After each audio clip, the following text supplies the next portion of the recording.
RSS के 100 वर्ष और प्रधानमंत्री नरेंद्र मोदी का भाषण, कितना मिथक कितना यथार्थ।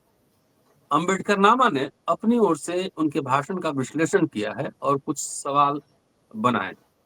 एक एपिसोड प्रोफेसर राम पुनियानी साहब के साथ हमने किया है, आपने देख लिया होगा। और आरएसएस के एक्सपर्ट हैं शमसुल इस्लाम साहब। लगातार हम सीरीज चला रहे हैं आरएसएस को लेकर, और चूंकि आज इस एपिसोड में नरेंद्र मोदी जो प्रधानमंत्री हैं भारत के, उनके भाषण का विश्लेषण होगा। कुछ सवाल हमने बनाए हैं और वो सवाल सीधे शमसुल साहब के पास जाएंगे और उसी पे हमारी बातचीत होगी। कुछ सवाल मैंने पुनियानी साहब से पूछे थे और कुछ सवाल अब शमसुल साहब के साथ। कहना है जो बार बार आप कह चुके हैं, लेकिन फिर भी आज प्रसंगवश ये सवाल उठाना जरूरी है कि क्या हेडगेवार अपने कार्यकर्ताओं के साथ जेल गए थे, आंदोलन में हिस्सा लिया था, जेल गए थे, कब गए थे, क्यों गए थे? पहला सवाल सर जी। डॉक्टर अतल लाल जी, जो लोग आरएसएस को जानते हैं वो इस बात को जानते हैं कि आरएसएस दुनिया का सबसे बड़ा गुरुकुल है। झूठ की ट्रेनिंग देने में, अफवाहें फैलाने की ट्रेनिंग देने में, हिंसा फैलाने की ट्रेनिंग देने में, झूठ को सच के तौर पर परोसने में। यानी इस देश का प्रधानमंत्री जिसने शपथ ली है कि वो कानून और जो भारत का संविधान है उसको मानेगा, और ये माना जाता है कि वो उसका कुछ माफ कीजिएगा मुझे कि उसकी कुछ पेंदी होगी, कुछ उसकी रीढ़ की हड्डी होगी, लेकिन आप कितना बड़ा झूठ वो बोल रहे हैं। उसको कैसे कोई आदमी ये बोल सकता है? इसको जरा समझना कि उन्होंने कहा कि 2 बार वो जेल गए, कई बार जेल गए, लेकिन उन्होंने कहा कि आजादी के आंदोलन में बहुत बार वो जेल गए। 2 बार तो वो जेल गए जिसका उन्होंने जिक्र किया। एक उन्होंने जिक्र किया कि 2019 के अंदर और एक 2030 के अंदर। अच्छा, अब जरा सा हम इस बात को समझ लें कि ये जो हेडगेवार साहब जो जेल गए थे, वो हमने पहले एपिसोड में, अपने पहले एपिसोड में इस पर बात की थी, लेकिन आज फिर क्योंकि मोदी साहब जो झूठ बोल गए और ऐसा लगता है कि वो झूठों के सरदार हैं। मेरी एकदम प्रतिक्रिया जो थी वो यही थी कि कोई प्रधानमंत्री होकर ऐसा झूठ बोल सकता है तो उसको प्रधानमंत्री नहीं, झूठों का सरदार बोला जाना चाहिए। देखिए, ये साहब जो हैं हेडगेवार साहब, आरएसएस नहीं बनी थी तब। आरएसएस नहीं बनी थी। सन 1919 के अंदर गांधी जी ने खिलाफत मूवमेंट का कॉल दिया हुआ था। खिलाफत मूवमेंट में ये सेंट्रल प्रोविंस के जनरल सेक्रेटरी थे या सेक्रेटरी थे कांग्रेस के, ये कांग्रेस में थे। और ये चले गए, बहुत सारी जगह भाषण देने गए, और मुसलमान कांग्रेस के नेता भी थे, हिंदू कांग्रेस के नेता भी थे, तो ये भी जाकर भाषण करते थे। और एक जगह पर इन्होंने भाषण में खिलाफत मूवमेंट के पक्ष में बहुत भड़काऊ भाषण दिया। ये कौन कह रहा है? ये आरएसएस के लोगों ने जो उनकी जीवनियां छापी हैं, 1 नहीं, 2 नहीं, 3 नहीं, 4, 5 जीवनियां जो छापी हैं, उसके अंदर उन्होंने इस बात को कहा कि इन्होंने बहुत गर्म भाषण दिया, और गर्म भाषण के बाद ये गिरफ्तार कर लिए गए।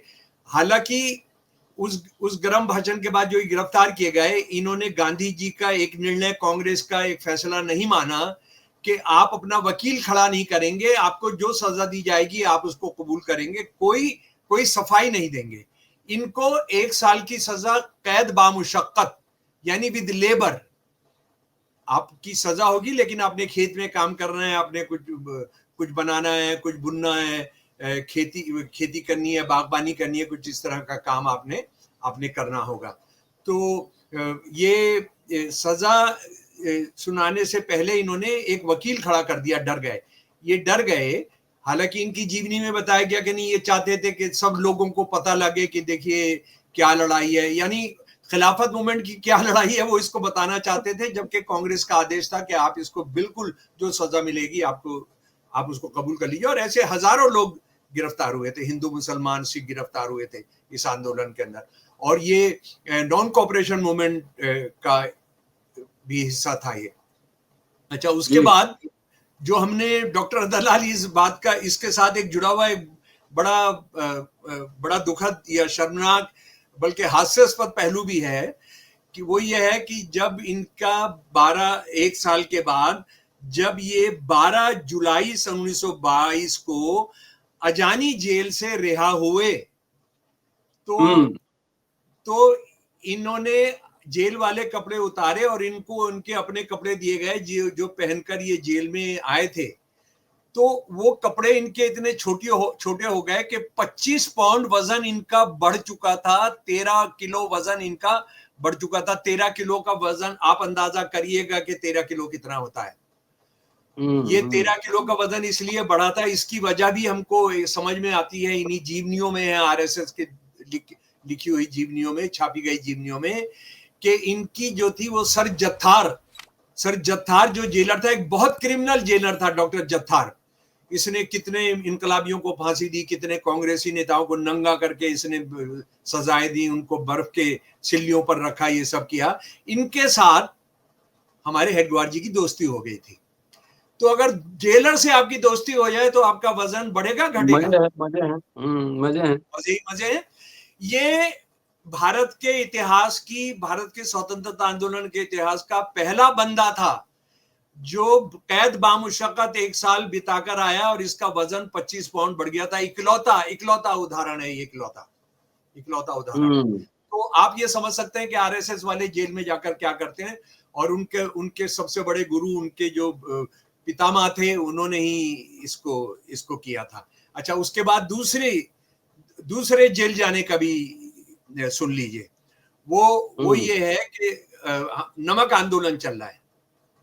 इसको आरएसएस वाले वो जंगल आंदोलन, कौन सा जंगल आंदोलन बता रहे हैं मोदी साहब, जंगल आंदोलन। बात ये चल रहा है, नमक आंदोलन चल रहा है, और नमक आंदोलन में सारे देश में एक तरह से आग लग गई है। लोग जो लोग जा नहीं पा रहे हैं दांडी यात्रा के अंदर, वो भी अपने इलाके के अंदर एक मुट्ठी नमक लेकर और चौराहे पर निकले हुए हैं और नमक बना रहे हैं किसी भी चीज से।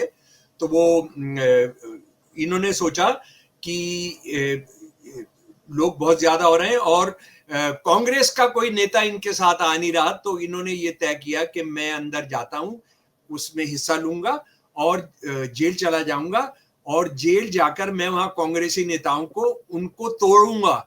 ये सीधा का सीधा उनकी जीवनी में लिखा है भाई साहब, उनकी जीवनियों में लिखा है कि किस लिए गए वो इसलिए गए कि कांग्रेसी नेताओं के साथ जेल में रहेंगे तो उनको आरएसएस के लिए बताएंगे कि उनको ये बताएंगे कि भारत जो है एक मिला जुला राष्ट्र नहीं है, साझी लड़ाई नहीं है, बल्कि हिंदू राष्ट्र की लड़ाई होनी चाहिए। और उसके साथ यहां याद रखना जरूरी है कि इसने एक हुक्मनामा निकाला, हेडगेवार हुक्मनामा निकालता था, हुक्मनामा निकाला, कोई भी आरएसएस का आदमी इसमें नहीं जाएगा। वो हुक्मनामा अपने आप में इतना शर्मनाक है जो मैं आपको बताना चाहता हूं कि इसमें आपको थोड़ी वाहवाही मिलेगी, थोड़ा नाम मिलेगा, आपको जेल जाने का, आपकी खबर छपेगी, लेकिन इससे आरएसएस का नुकसान होगा, आप मत जाइए इसमें। हमने अपने आरएसएस के संगठन को राजनीति में नहीं घुसाना है, हमने राजनीति के अंदर नहीं घुसाना है। ये बंदा जो है साफ निर्देश इसने दिया, और ये आजादी की लड़ाई का कितनी चिंता करता था, उसका एक और उदाहरण मैं आपको बताना चाहता हूं कि यानी अगर कोई ये सभ्य एक अपने पैरों पर खड़ा हुआ ये देश, यहाँ की संसद होती, यहाँ की न्यायपालिका होती, यहाँ की पुलिस होती, तो आज उनका परजुरी को लेकर इन पर एक मुकदमा हो जाना चाहिए था। मैं कितना ये स्वतंत्रता आंदोलन के साथ था उसको मैं आपको एक और घटना बताना चाहता हूं। दिसंबर सन 1929 में डॉक्टर रतनलाल, कांग्रेस ने पूर्ण स्वतंत्रता का लाहौर अधिवेशन में प्रस्ताव पास किया, और उसमें यह हुआ कि आप 26 जनवरी 1930 से हर साल 26 जनवरी को तिरंगा झंडा लहराएंगे। ठीक है भाई साहब, तिरंगा झंडा लहराएंगे और आजादी का दिवस मनाएंगे। आरएसएस वाले कितना झूठ बोल रहे हैं ये बताकर कि उन्होंने कांग्रेस के इस प्रस्ताव को लागू किया। सच बात यह है कि इस बंदे ने जो आदेशनामा, हुक्मनामा भेजा आरएसएस की शाखाओं को, वो ये भेजा कि उस दिन तिरंगा नहीं, आप भगवा झंडा लहराएंगे। तिरंगा झंडा नहीं लहराएंगे। ये तिरंगे झंडे से कितनी नफरत करता था बंदा, और आरएसएस कितनी नफरत करता था। 14 अगस्त 1947 को पूर्व संध्या पर, आजादी की पूर्व संध्या पर, आरएसएस ने अपने अंग्रेजी के अखबार में एडिटोरियल लिखा कि जो लोग किस्मत के दांव से सत्ता में आ पहुंचे हैं वो इस देश के हिंदुओं के हाथों में तिरंगा थमाना चाहते हैं। हम तिरंगे को हिंदू मंजूर नहीं करेंगे, और वैसे भी तिरंगे के अंदर 3 रंग हैं, ये 3 रंग मनहूस होते हैं, ये हिंदुओं के मनोविज्ञान पर बुरा असर छोड़ेगा। उसके बाद बंच ऑफ थॉट में जो इसकी किताब है, जो 66 के बाद छपी, विचार नवनीत में गोलवलकर पूरे चैप्टर के चैप्टर हैं तिरंगे झंडे का मजाक उड़ाते हुए, तिरंगे झंडे का मखौल उड़ाते हुए। तो ये एक राष्ट्र विरोधी को, एक अंग्रेजों के दलाल को आप कह रहे हैं कि ये स्वतंत्रता संग्राम में लड़ाई लड़ रहा है। एक और पॉइंट जो कह रहे हैं जी, कि स्वतंत्रता संग्राम में संघ के कार्यकर्ताओं ने उन स्वतंत्रता सेनानियों को संरक्षण दिया, कंधे से कंधा मिलाकर काम करते रहे। बहुत खूब। यानी देखिए ना, इसमें बड़ा पेच है। यानी जो स्वतंत्रता सेनानी थे उनको संरक्षण दिया। हाँ, आप स्वतंत्रता सेनानी नहीं थे, आप स्वतंत्रता सेनानी नहीं थे, आपने उनको संरक्षण दिया। तो हो सकता है बहुत सारे कांग्रेसी और जो थे संरक्षण, जो छुपना चाहते थे, उनको पता है इनकी छवि तो, ये तो आरएसएस जो अंग्रेजों की दलाल है, तो इनके आसपास में कहीं हम रह लेंगे, घर के बराबर में रह लेंगे तो हम पकड़े नहीं जाएंगे। इसका मतलब तो यही हुआ ना भाई, आप संरक्षित थे, आप सुरक्षित थे, आप संरक्षण दे रहे थे, तो इसका मतलब है आपने मान लिया। और इसकी बात को छोड़िए, ये बात छोड़िए, गोलवलकर का जो पूरा जीवन है, उनके जो लेखन है, हमको एक बात बताइए, ये 38-39 के अंदर अटल बिहारी वाजपेयी आरएसएस का होल टाइमर बन जाते हैं, ठीक है जी। ये दीनदयाल उपाध्याय बन जाते हैं, एल के अडवाणी बन जाते हैं, ये बन जाते हैं, बल्लाज मधोक बन जाते हैं, ठीक है, ये गोलवलकर खुद बन जाते हैं। आप कितनी बार जेल गए, आपने कितनी लड़ाई लड़ी? और जो हमने अपने एपिसोड्स में डॉक्टर रतनलाल पहले भी पूछा है कि आप तिरंगे झंडे को छोड़िए, आप भारत की सारे धर्मों को मिलकर गांधी जी की कॉल की लड़ाई लड़ने को छोड़ दीजिए, क्योंकि आपने कहा हम तो उसका शामिल नहीं थे, है ना। आपने तो कहा था बड़ी मछली छोटी मछली को खाती है, ये कुदरती नियम है, अंग्रेज ताकतवर है, हम पर राज करेंगे ही। चलिए, आप अपने हिंदू राष्ट्र के लिए आपने अंग्रेजों के खिलाफ क्या आंदोलन किया? आपने कोई एक जगह बता दीजिए, एक वाकया बता दीजिए कि जब आपने वंदे मातरम गाते हुए हिंदू राष्ट्र के लिए, कि वंदे मातरम, अपने देश को आप आजाद कराना है, उसके लिए आपने कोई धरना दिया हो 15 अगस्त 1947 तक, आपने कोई जुलूस निकाला हो, आपने गौ हत्या रुकवाने के लिए कोई प्रोटेस्ट किया हो, आपने अंग्रेजों को एक चिट्ठी दी हो कि गौ हत्या रोक दी जाए? बताइए ना आपने, आप बताइए ना, गोलवलकर कितनी बार जेल गया था, अडवाणी कितनी बार जेल गया था, अटल बिहारी वाजपेयी जो प्रधानमंत्री बने कितनी बार जेल गया था वो बंदा? बताइए ना, दीनदयाल उपाध्याय कितनी बार जेल गया था? आपका कौन सा आदमी जेल गया था? आपके मोहल्ले का कोई कुत्ता भी जेल गया था तो हमको बताइए, कोई बिल्ली भी गई थी तो हमको बताइए, हम वो भी आपके नाम में शामिल कर लेंगे। बताइए तो सही है, आप बताइए तो सही कि आपने जलियांवाला बाग जब हुआ था, तो उसके बाद जलियांवाला बाग के बाद, जब 1925 के बाद जब जलियांवाला बाग की हर साल उसकी याद मनाई जाती थी, आप उसमें क्या करते थे? आप बताइए ना, किस्सा ख्वानी बाजार के कत्लेआम के बारे में आप क्या करते थे? आप बताइए ना, उधम सिंह को जब फांसी पर चढ़ाया गया, जिन्होंने कहा था कि मेरा नाम मोहम्मद सिंह आजाद है, उनकी फांसी पर आपने क्या किया था? हमको बताइए ना, आपने भगत सिंह, राजगुरु, सुखदेव, अशफाकुल्ला, राम प्रसाद बिस्मिल, ये सब जो काकोरी के शहीद और जो लाहौर के शहीद थे, इनकी याद में आपने क्या किया था? आपने तो शहीदों के लिए कहा कि वो इसलिए फांसी पर चढ़ गए कि उनकी कोई त्रुटि थी, और हम शहादत को कोई महान बिंदु हिंदू सभ्यता में नहीं मानते हैं। आपने ये लिखा है। आप जो है बहादुर शाह जफर का मजाक उड़ा रहे हैं। उसके अलावा कोई दस्तावेज हो बहादुर शाह जफर के समर्थन में? कोई प्रसंगवश जो है ना, सुभाष चंद्र बोस का नाम आना भी यहाँ लाजमी है कि जी सुभाष चंद्र आएगा बोस ही जब अंग्रेजों के खिलाफ लड़ रहे थे तो आरएसएस कि क्या कर रहा था? सुभाष चंद्र बोस से आरएस हेडगेवार मिले थे क्या? सुभाष चंद्र बोस से हेड गवार मिले थे नहीं मिले थे, इस बहस में हम जाएंगे ही नहीं। हम ये कहेंगे कि आपने सुभाष चंद्र बोस के खिलाफ या उनके उनके पक्ष में आपने क्या किया था। उनके पक्ष में आपने जो किया था बताइए, लेकिन उनके विरोध में जो किया था वो तो ये सारी किताबें भरी पड़ी है ना। मेरे चारों तरफ जो किताबें रखी हैं सावरकर की, कि 1 लाख हिंदू आदमी भर्ती कराए थे। मुस्लिम लीग के साथ मिलकर इन्होंने, मुस्लिम लीग ने 50,000 मुसलमान भर्ती कराए थे अंग्रेजों की सेना में। किस लिए भर्ती कराए थे? सावरकर ने साफ साफ लिखा है, डॉक्टर रतनलाल, कि ये जो नॉर्थ ईस्ट से जो हमला होने जा रहा है, जापान के लोग, और ये जापान के साथ कौन हमला करने वाले थे? आजाद हिंद फौज के लोग करने वाले थे। वो जो आएगा उसको बचाने के लिए। ये कौन था? Shyama Prasad Mukherjee. Shyama Prasad Mukherjee quit India movement को दबाने के लिए मुस्लिम लीग के साथ मिलकर फजलुल हक के मंत्रालय में, बंगाल के मंत्रालय में होम मिनिस्टर था।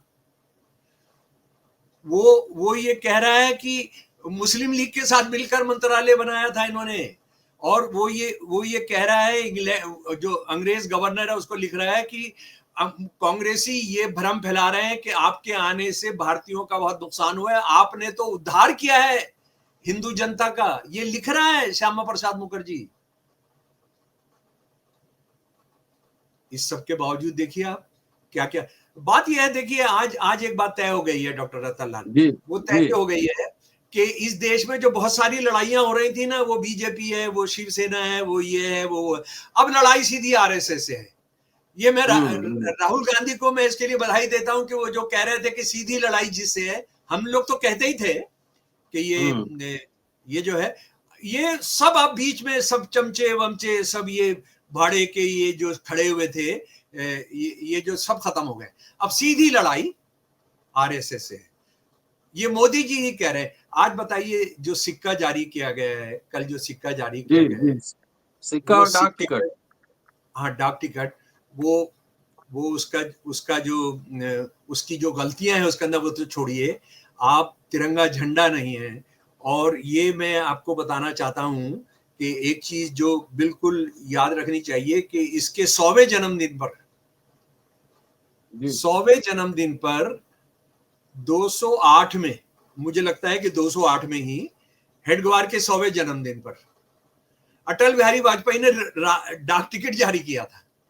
डाक टिकट जारी किया था और ये कहा था आरएसएस के लोगों से। उस वक्त में आरएसएस का जो मुखिया था वो वहां पर मौजूद था, और एलके अडवाणी भी मौजूद था। ये मुखिया था उस वक्त, वो राजेंद्र सिंह थे ना एक मुखिया इनके, रज्जू भैया जी, रज्जू भैया ठाकुर साहब, तो वो एक ही ठाकुर रहे शायद। तो अटल बिहारी वाजपेयी का भाषण आरएसएस वालों ने सुनना चाहिए। उन्होंने कहा कि अरे भाई, बाकी देश को तो छोड़िए, आरएसएस वालों को ही नहीं पता है कि हेडगेवार साहब ने आजादी की लड़ाई में क्या हिस्सा लिया था। अटल बिहारी वाजपेयी कह रहे हैं। और उस वक्त में दादा पंतो थेगाड़ी, यही नाम था ना जनाब उनका, दादोपंत थेगाड़ी जी को एक बड़ा सम्मान दिया गया था देश का। उन्होंने ये कहकर मना कर दिया था कि जब तक हेडगेवार साहब को आप भारत रत्न नहीं देंगे तो मैं इसको एक्सेप्ट नहीं करूंगा। और कल जो माइनॉरिटी सेल का चेयरपर्सन है नकवी, कोई आरएसएस का माइनॉरिटीज का जो है, उसने भी इनके लिए भारत रत्न मांगा है। तो दो भाई, भारत रत्न दो, लेकिन ये परिभाषा बदल दो कि अब गद्दारों को भारत रत्न दिया जाएगा, अंग्रेजों के दलालों को भारत रत्न दिया जाएगा, जातिवादी हेडगेवार को भारत रत्न दिया जाएगा। हेडगेवार कितने जातिवादी थे इसका एक किस्सा मैं आपको बताऊं। बताइए। ये एक दलित साथी इनका जो था, इनके चक्कर में आया हुआ था। ये डॉक्टर गिधानी के पास गए, नागपुर के यहाँ मिलने, उनके यहाँ मिलने गए। तो वहां ये सवाल उठ गया, जो इनके साथ दूसरे ब्राह्मण थे और वो जो बहुजन लड़का था, आपस में जाने से पहले कि डॉक्टर गिधानी जो ब्राह्मण है, इनके साथ इनको क्या ये बताया जाए कि ये शूद्र है। तो जो बाकी लोग थे, आरएसएस के जो लोग थे हेडगेवार के साथ, उन्होंने कहा नहीं, हमको बिल्कुल बता देना चाहिए, अच्छा रहेगा, इससे कोई तरह की दिक्कत नहीं होगी। हेडगेवार ने क्या कहा जानना चाहते हैं रतन लाल जी? हेडगेवार ने कहा कि नहीं नहीं, हम नहीं, सॉरी, लोगों ने कहा कि हमको इस बात को छुपा लेना चाहिए, हमको इस बात को, माफ कीजिए, इसको छुपा लेना चाहिए, और साथ बैठ के हम लोग जो खाना वाना खाएंगे वो खाना खा लेना चाहिए। हेडगेवार ने कहा कि नहीं, हमने बताना चाहिए ये शूद्र है। और वहां जाकर उनके साथ क्या हुआ, उनको अलग खाना परोस हो गया, उनको बाहर बिठाकर। ये कितना कितना भयानक जातिवादी आदमी था कि जो आदमी आरएसएस में आ गया शूद्र, उसको एक आरएसएस वाले डॉक्टर साहब, डॉक्टर गिडानी के यहां ले जाकर उनको जलील कर रहा है। और अगर इसमें जरा सा भी जातिवाद के खिलाफ एक जरा सी भी भावना होती, तो कहता कि देखिए, हम आज साथ आए, हम साथ बैठकर खाना खाएंगे, और डॉक्टर गिडानी, अगर आप इसको नहीं मानते हैं तो आप आरएसएस से बाहर हैं। इस तरह की घटनाएं हैं। इसके बाद गोलवलकर के बाद जो हुआ था, गोलवलकर के बाद जो सरसंघ चालक हुआ था, उसका नाम था देवरस। देवरस ने अपनी जीवनी में लिखा है, डॉक्टर रतनलाल, कि भगत सिंह की बात सुनकर हम सब लोग भगत सिंह की पार्टी ज्वाइन करने के लिए 10-12 नौजवान थे जो डॉक्टर हेडगेवार के संपर्क में भी थे, तो हम निकल गए कि हम भगत सिंह को ज्वाइन करेंगे। डॉक्टर साहब को पता लगा तो इन्होंने हमको बुलाया।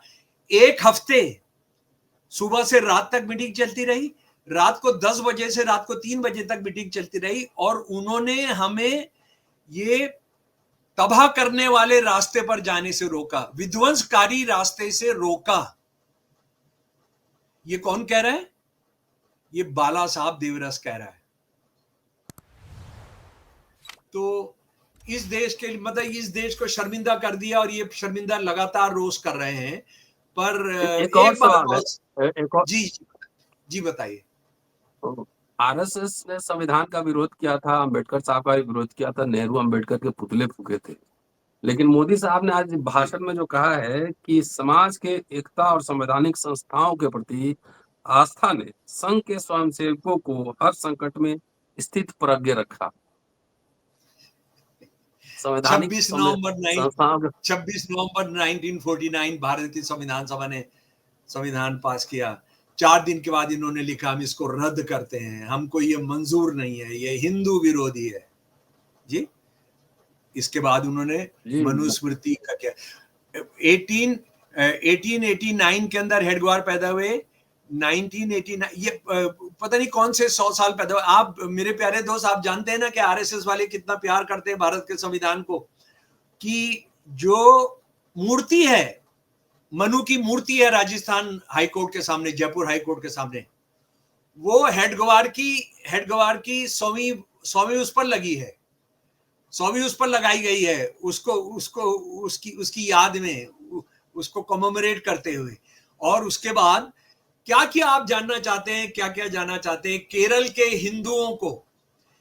के हिंदुओं के बारे में गोलवलकर ने कहा कि वहां हिंदू जो थे, ब्राह्मणों को छोड़कर, वहां हिंदुओं की जो भी शादी होती थी, वैश्य की, शूद्र की, और ब्राह्मणों को छोड़कर ठाकुरों की, उनको पहला बच्चा अपना उत्तर भारत से भेजे गए ब्राह्मण के करना होता था। इन्होंने 80 से ज्यादा स्कूल खोले हुए हैं कि जहां गोरा बच्चा, जहां टॉल बच्चा, जहां आर्यन बच्चा पैदा होगा। बाला साहब देवरस का भी जिक्र आया कि छुआछूत, उनका कोट किया गया कि उन्होंने कहा था कि छुआछूत पाप नहीं तो दुनिया में कोई पाप नहीं। आखिरकार संघ वालों ने, इसके सरसंघ चालक ने छुआछूत मिटाने के लिए क्या क्या प्रयास किए हैं कि बढ़ावा दिए? जातिवाद से जुड़ा हुआ सवाल है। नहीं, बढ़ावा दिया है। मैं तो हेडगेवार के जीवन की अगर आपको बात बता दूं, हेडगेवार इंटरव्यू करते थे पहले, जो भी आता था ना, जो भी उसका इंटरव्यू करते थे। तो आमतौर पर वो शुरू के 3-4 साल में वो ग्रेजुएट को या मैट्रिक को लेते थे। एक लड़का आ गया और उसी जाति पूछते थे, जाति क्या है, तो सारे ब्राह्मण आते थे आमतौर पर। एक बच्चा आया और उसने कहा मेरी कोई जाति नहीं है। ये जो जातिवाद के खिलाफ है, जरा सुन लीजिए, मैं उनकी जीवनी से बता रहा हूं डॉक्टर रतनलाल। जी। तो उसने कहा तुम्हारी जाति कैसे नहीं है, जाति तो होती है। उसने कहा मेरी कोई जाति नहीं है। कहने लगे क्योंकि तुम हिंदू धर्म की एक बुनियादी चीज को नहीं मानते, इसलिए तुम आरएसएस में नहीं आ सकते हो।